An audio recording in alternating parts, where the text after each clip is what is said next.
Hey everybody, Jason Reynolds here with the Real Estate Now podcast, and I'm excited today because we have the one, the only, Eli Young with Norman & Young Photography, and for the first time, we got Brian in the back. So we're all going to team up here, visit with Eli, and go from there. So Eli does all the photos. His company does all the photos for our new listings that we have. He helps them make them look great. I could take photos with my phone, but they do not look good. So Eli, can you tell us a little bit? I know you started the company, right? Or you've got a co-founder that's your brother? Yeah, so can you explain that kind of a little bit? It's kind of an interesting story, something we get asked about a lot too. So I actually grew up in Anchorage, Alaska. Sweet. And got into cameras up there. I was really heavy into freestyle skiing, which is like jumps, rails on skis, flips, that kind of stuff. And part of the... Yeah, I'm still alive, fortunately. Part of the culture there is if you don't have it on film, you didn't do it, right? So, yeah. Got into it for that reason, and I guess it's about 2011, my family moved back down here. I was 16 at the time, so came with them, left the skis there. There's no snow here, but still had the camera, and that was about all I didn't know anyone here, and that was kind of what I had to do. So played with that, and my mom became a part-time real estate agent to buy Alaska? down here, actually, to buy their personal house. And so it just sort of happened. I was with her one time. Her broker had asked her to take cell phone photos of the house. I had my camera, so I was thinking, all right, I got this. Yeah. So took some photos and spent way too much time editing them, delivered them. They were terrible. I'd never deliver them to a client now. But it kind of got the ball rolling, and I guess I was by myself for about 2.5 years or so, and then roped my brother Aaron. So the company's Norman & Young, and Norman is my middle name, and Young is his middle name.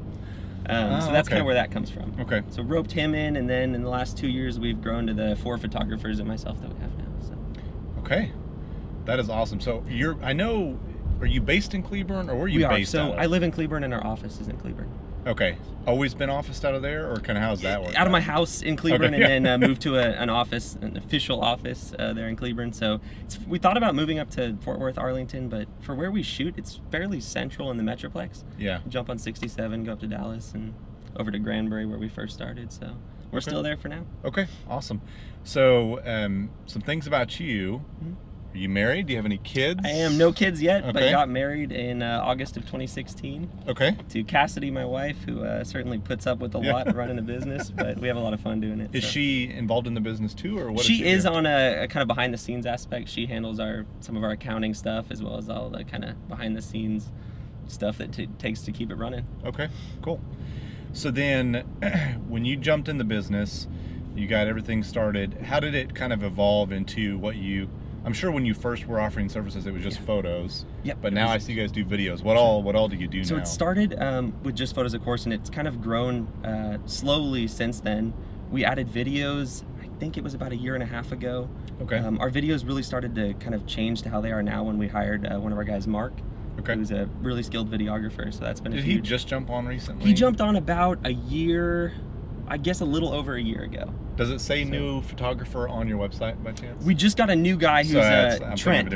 And fastest guy to learn everything so far. So we're really happy with that. He's picked it up quite quickly, so it's been good. That's awesome. So then are you guys using like the most up-to-date, state-of-the-art kind of stuff? So what we do is we all shoot with the same gear. One of the burdens, if you will, when we scaled was we wanted to make sure there wasn't, I want Mark because his photos look like this.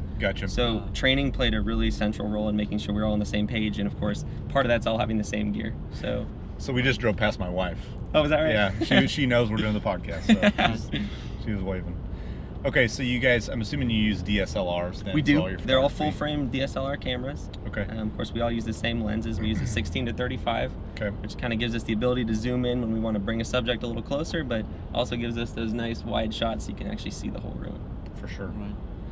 Now, in terms of video, do you guys use the same camera then? We don't actually. We use, I'm sure you're familiar with DJI, the drone company. So they make a stabilizer called a Ronin. So we shoot with the Sony a6300 on that Ronin. And then that's for the ground level portion, of course. And then for aerial video, we shoot with our DJI drones. Now, is that like a gimbal? It is, yeah. It's just an electronic gimbal. Pretend to know what I'm talking about. There you go. Yeah. So you use DJI for all your aerial shots too and everything. Cool. And how's that turned out? So when you're doing real estate photography, and what you've seen over the period you've been in it. Yeah. I mean, how have videos changed the market? Sure. You know. Well, I think both on the photo and video side, it's changed a lot since I started. And of course, I was able to get into it not having the best quality photos at the time because I was competing with cell phones. Yeah. So that made it easy. But really, the internet and how it's changed real estate has played a part in your business just as much as it has mine, where photos and videos have become really important because no longer does someone call an agent and ask them to see properties for the most part. It's call an agent and ask them to see that property. Right. Because they're seeing it first online. So it's played into my hands very well because our business now becomes fairly important in that aspect. But now, are you guys, the other equipment I wanted to ask about was, I saw you do 3D tours now, so that's a totally different beast. Yeah, that's our newest addition. I think we picked up that service about a year ago or so, maybe slightly more than a year ago. And that's through a company, everyone kind of all use the same for that. It's Matterport. Oh. They've really hit the ball out of the park in terms of 3D tours. They don't really have any competition that's anywhere near the quality, so it's all through Matterport. So they've kind of monopolized it, I guess. They have for now, and there's nothing even close. We've looked because their cameras are really expensive. Okay. But nothing else, so there we are with those things. So do you have to purchase the equipment, or do you rent it almost? You purchase it from them. You pay a huge upfront fee, and then you have the camera, and then you continue to pay fees per model that you produce, as well as a monthly fee. Gotcha. So they have you pretty well nailed down in that. Because I'm assuming you get whatever the data is and it uploads. Yep. And then so they kind of exactly, we upload it to their servers. It does all their fancy processing, sends it back to us, the completed model. Okay. Awesome. Well, I think that's any other equipment you can think of that's changed or that you're using or maybe you see coming up in the future. Well, mirrorless cameras versus digital, they're still digital, but they're kind of the newest in the terms of advancement of camera technology. Okay. We haven't adopted them yet because the technology is still catching up for some of the important things that we use. Okay. I do see that being a change. Not necessarily it's something that everyone will notice. They're a lot better at capturing what's called dynamic range, which is the ability and the spectrum of light that it can capture in terms of exposure. So a mirrorless camera can get way more light into one photo. Okay. And what that means is, like when you and I visit a house, we can see out the windows clearly and see the darkest shadows in the house clearly. Right. A camera isn't that advanced. Yeah. So the more you get, the better it looks towards our eyes. And so we're anticipating a change sometime in the near future with those, but we'll see when that technology kind of gets to our area of expertise. So. Now I noticed when I've been there a couple times when your team was taking photos, that he had an iPad, but also the camera. So what was happening there? So we shoot everything tethered. Basically the advantage for us is, one, we have a lot more control on the iPad in terms of the brackets we're capturing, everything in that regard. And we can also see the photos on a bigger screen, not a little tiny DSLR screen. Yeah. So that's kind of the advantage there. And also a big thing that'll happen is if you're touching the tripod, starting a shutter, you can vibrate the camera and it'll misalign the layers. Okay. So that's another benefit there. That makes sense. Okay, that's all I've got. Brian, you take it over. All right, I got a couple of questions. Go for it. So when you are walking up to a property or one of your employees is, and you want to showcase that as best as you can, what are like things that you focus on, whether that's the interior, exterior? So a big thing we do, and we talk about this in a lot of we have a meeting every Thursday as a team, is it gets really easy when you shoot 4 properties a day per employee to kind of go on autopilot and stop paying attention to the house. So a big thing we do is we always try to take a second, not to just jump straight in, to kind of look at the house, see what we think is features or the features that we really need to capture. Okay. That helps us kind of not get into the exact same thing every time. We of course want to have repeatable results, but we want to take the home's character into account. So we always stop, kind of walk around the house, and part of that is we walk around and turn on the lights first. And during that time is kind of when we can make an impression of what we're going to be shooting, and it helps us kind of figure out our game plan. Right on. So with that, with like different types of properties, whether you're shooting like a condo or single family residence, does that change what you're doing? So especially when we're shooting ranch properties or anything with more acreage, we kind of have a number we go in with. If we're shooting 36 photos, typically we want 11 or so to be outside and the remainder interior. Okay. But if it's a ranch, we'll probably shoot more than the normal 36, of course, and then also more than maybe outside, highlighting features like, round pens or barns or whatever they may have at the property. Okay. Awesome. Yeah, because if they're buying property with land, they want to see the land, not just the interior of the farmhouse. So, sure. Okay, last one. Is there like a particular time of day or, maybe weather that you find to be the best for showcasing a house? So kind of like today, I know you won't be able to pick this up on the camera, but big puffy white clouds generally work the best. Okay. And we like to shoot, a lot of people think, oh, you know, midday the light's gonna be the harshest, we don't wanna shoot then. But it actually really isn't the case for real estate photography. We like to shoot between the hours of 10 and 4 is when I really try to cluster all the shoots, because the sun's nice and overhead, so we don't get a shot of the front of the house with the sun right behind us, kind of washing out the house, and alternatively on the back we can get the same thing where we can get kind of an overhead, the sun's overhead, so we can get shots of both that are properly exposed. So, which is really important. Yeah. I think one of the things that I do on the Visions team is I analyze potential properties for investors, and there's a lot of properties that they're cell phone pictures and they are not paying any attention to the time of day. It does make a difference. They're either like completely washed out or heavy shadowed. Yeah, exactly.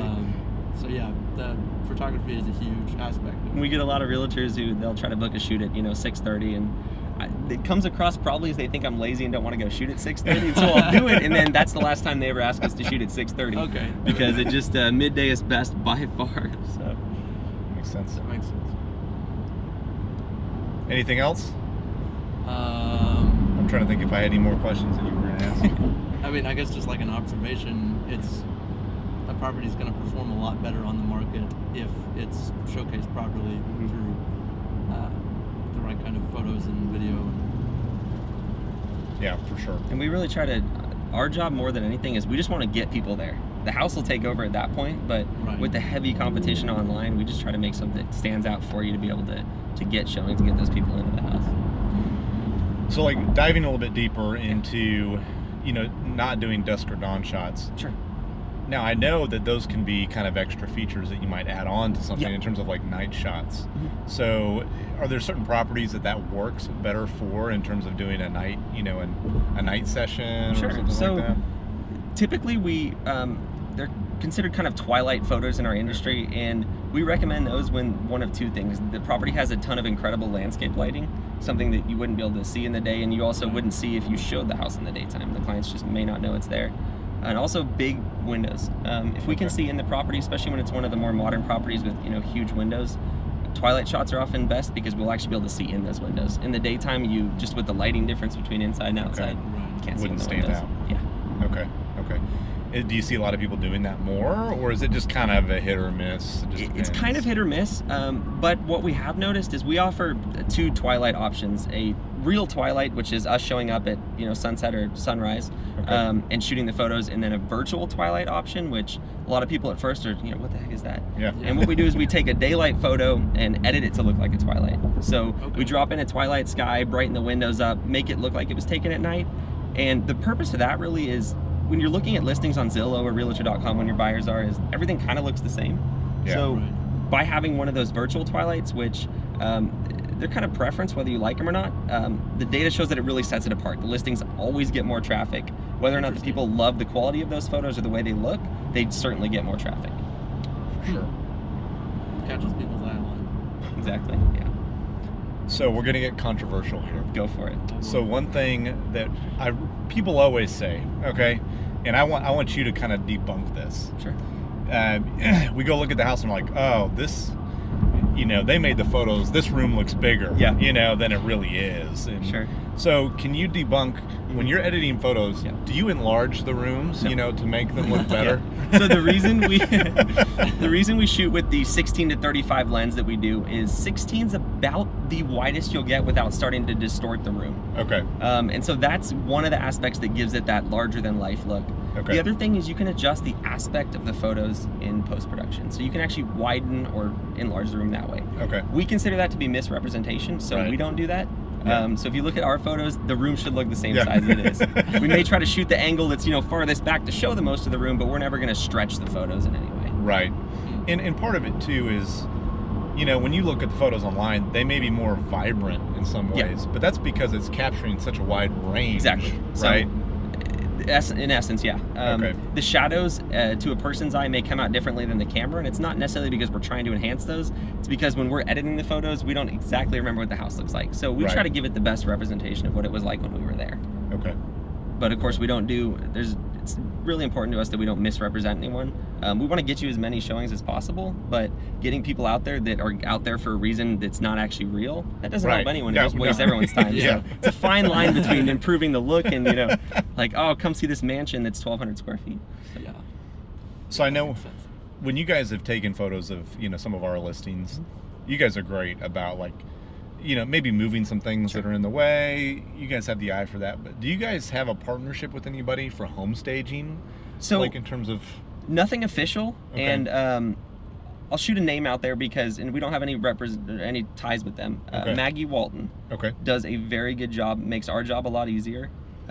She does the Fort Worth area, I know, in the Granbury area. She have a website, I'm assuming? She does. I think it's Maggie Walton Design. Okay. Again, we'll no ties with her, but we like shooting her houses because it makes our job a lot easier. Yeah. Well, it makes it hard. I bet there's plenty of homes you've gone to. Yeah. And depending on how they are on the inside, anything you do doesn't matter. Yeah, there's only so much we can do. So what we do is we kind of, in our schedule, block out an hour or so to shoot a home. And 10 minutes or so is what we'll spend preparing it.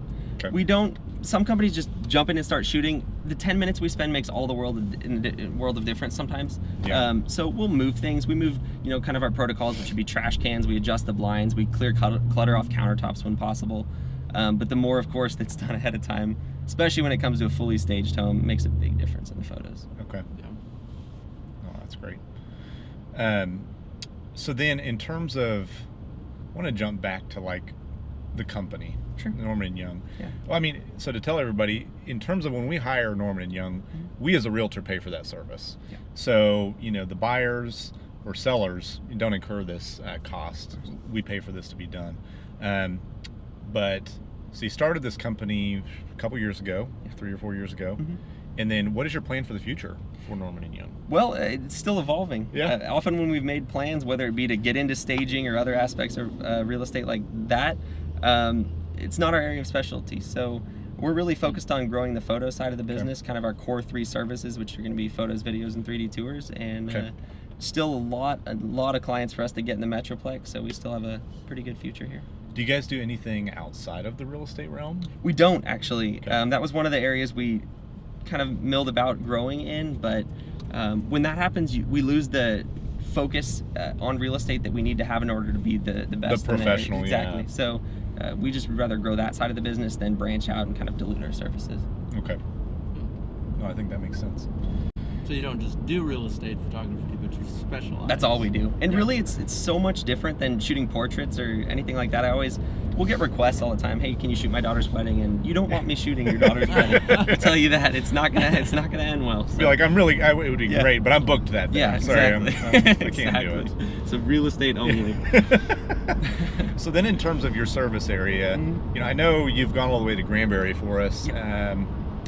I think I had one listing in Gainesville that I think was too far. Yeah. But so what's kind of your threshold for the areas you cover? Well, we try to go anywhere you want. We'll just give you a distance fee if need be. Yeah, right. But without a distance fee, we service most of the entire metroplex. So we do Fort Worth, all the cities north of Fort Worth, Arlington, Dallas. We do without a distance fee. Out to Granbury. We actually started out in Granbury, so a lot of our clients are out there. So really anywhere in the metroplex and surrounding cities. So, kind of jumping around here. Yeah. When your mom moved down here, was it to Granbury? It was, so the long story is my dad started a company in Alvarado. Okay. We didn't want to live in Alvarado, or they didn't want to live in Alvarado, so we ended up in Granbury. Okay. And that's where we were at first, and then they live in Cleburne now as well. Okay, gotcha. Is your dad still own the company? Or? He does, yeah. It's coming up here in a couple miles, actually, on the right. What do we got? What is it? It's a steel company. They do everything from selling their own brand of skid steers all the way to steel buildings, barn dominiums, that kind of thing. Okay. So you got a family of entrepreneurs here. I do. I'm lucky to have that too, because it's come in handy when I had questions about how things needed to be done. So well, that is very grateful for that indeed. Okay, well I think that kind of wraps up this portion of the video. And just so you guys know, I mean, Eli's team has taken photos, and I remember one listing we had. The lock was broken, I think. Was this you that took the photos? You know, it's happened multiple times, so I hate to say yes, but it may very well have been. And they hopped the fence out back to try and get inside, and it was like a 7-foot fence, and it was maybe 100 degrees out, and the back lock didn't work. So you guys probably spent like 45 minutes trying to get in this place. We try to make it happen when we can. I was expecting, hey man, get this figured out and we'll be back. Like, just tell our photographers not to wear tight pants. They can get where they need to, and that's about how we roll. Okay. Got to be prepared. Wear an extra change of clothing. Awesome. Well, we're going to jump into a different section of this video. That'll be a different video, but Eli, if you can kind of, I know we're the ones that really connect you to the clients. Sure. But say there's anybody that needs real estate photography or videography of some real estate they own, how do they get in contact with you and your team so they can maybe inquire about that? So the best way is through our website. We have a contact form on there, as well as an email or phone number you can call or text. And the website is normanandyoung.com, and it's all spelled out. Okay, perfect. And we will put those links in the show notes, YouTube links, etc., so people can get to them. Perfect. All right, cool. Thanks, Eli.